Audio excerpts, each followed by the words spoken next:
It was supposed to be a honeymoon turned into a horror murder case, and that continues to deepen.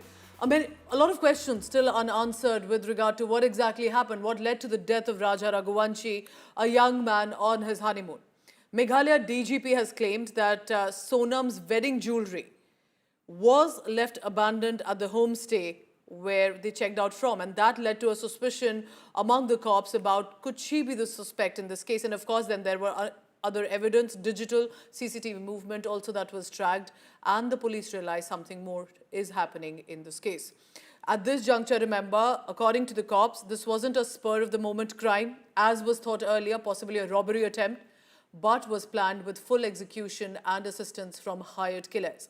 Meghalaya cops have revealed to India Today that this young woman on your screen, a bride, didn't just watch but also participate in ensuring that the evidence, which was the body of Raja, was to be discarded, thrown off the cliff. It was only possibly unfortunate for these hired killers and Sonam that the body was eventually found by the cops. Both Sonam and Raj, according to the police, have confessed to the crime, but now there's a blame game.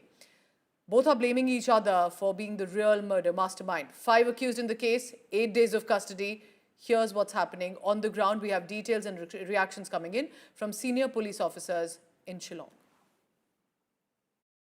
Sir, मेरा सबसे पहला सवाल ये है कि जब तीनों accused ने, कॉन्ट्रैक्ट किलर ने राजा रघुवंशी का मर्डर किया, तो बॉडी को खाई में फेंकने में किन किन का रोल था?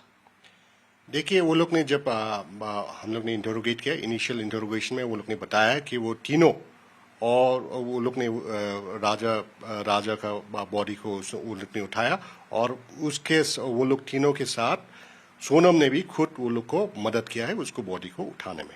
अच्छा, मतलब तीनों कॉन्ट्रैक्ट किलर ने जब मर्डर किया और जब बॉडी को उठाकर फेंकना था, तो तीनों कॉन्ट्रैक्ट किलर के साथ सोनम ने राजा की डेड बॉडी को उठाकर खाई में फेंका। बिल्कुल।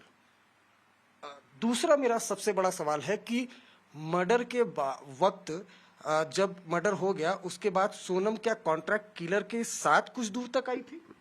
नहीं, सोनम, हाँ बिल्कुल, वो लोग मर्डर के बाद वो लोग एक जगह थे जिसका नाम है मौकोटॉक, वहाँ तक वो लोग एक साथ आए थे। कॉन्ट्रैक्ट किलर्स के पास वो लोग 2 स्कूटी में आए थे, और दूसरी स्कूटी में सोनम बैठ के, वो तीसरा, मतलब 2 लोग एक स्कूटी में बैठे थे, और जो तीसरा जो कॉन्ट्रैक्ट किलर है उसके साथ सोनम बैठ के मौकोटॉक बोल के एक जगह है, वहाँ तक वापस आए थे। मेरा जो इम्पोर्टेंट सवाल ये है कि सर, अभी तक के इंटरोगेशन में सोनम और राज ने ये एक्सेप्ट किया है कि उन्होंने क्राइम किया था? हाँ बिल्कुल, वो लोग ने एक्सेप्ट किया है कि वो लोग ये क्राइम में वो लोग शामिल थे, वो लोग कॉन्स्पिरेसी में शामिल थे, इतना तो वो लोग एक्सेप्ट किया है।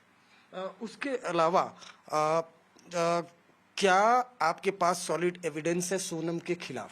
बिल्कुल बिल्कुल, सोनम के खिलाफ एविडेंस है, पक्का एविडेंस है। अच्छा, सोनम ने कितने मोबाइल फोन का इस्तेमाल कर रही थी और कितने फोन आपको रिकवर करने अभी बाकी हैं? देखिए, हम लोग को फैमिली मेंबर्स ने बताया कि सोनम और राजा के पास 4 मोबाइल फोन है, तो उसमें से हम लोग ने अभी तक सिर्फ एक ही मोबाइल रिकवर की है, मतलब अभी हम लोग को 3 मोबाइल रिकवर करना बाकी है। बस मेरी मांग यही है कि फांसी की सजा होनी चाहिए, और जितनी जल्दी हो सके उतनी जल्दी होनी चाहिए। हमारे घर का बच्चा गया है, हम किसी की बात से संतुष्ट नहीं हैं। उन्होंने माफ़ी मांगी, ये भी बोला है कि अगर मेरी बहन की गलती है तो उसे फांसी की सजा होनी चाहिए, और मैं खुद दिलवाऊंगा। मुझे किसी की माफ़ी नहीं चाहिए, उसके मम्मी पापा भाई बहन किसी की माफ़ी नहीं। देखो, भरोसा किसी पे नहीं कर सकते। है गोविंद वहाँ पे, लग रहा है कि उन्हें भी अफसोस है, उनकी बेटी ने गलती करी है। सोनम का नेचर एक्चुअली वो थोड़ी गुस्सेल तो थी, तो समझदार, काफी समझदार थी।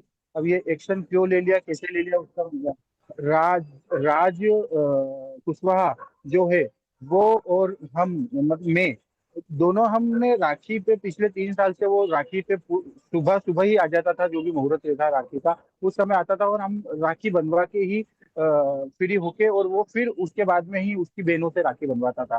सबको यही लगता था कि ये दोनों बहन भाई है, और उसी हिसाब से ही ट्रीटमेंट भी करते थे कि दिन भर राज के मुंह से दीदी के अलावा कोई शब्द नहीं निकला। गोविंद भैया से मैंने पूछा कि तुम सोनम से मिले थे कि नहीं मिले थे, पहले तो मेरे को ये बताओ।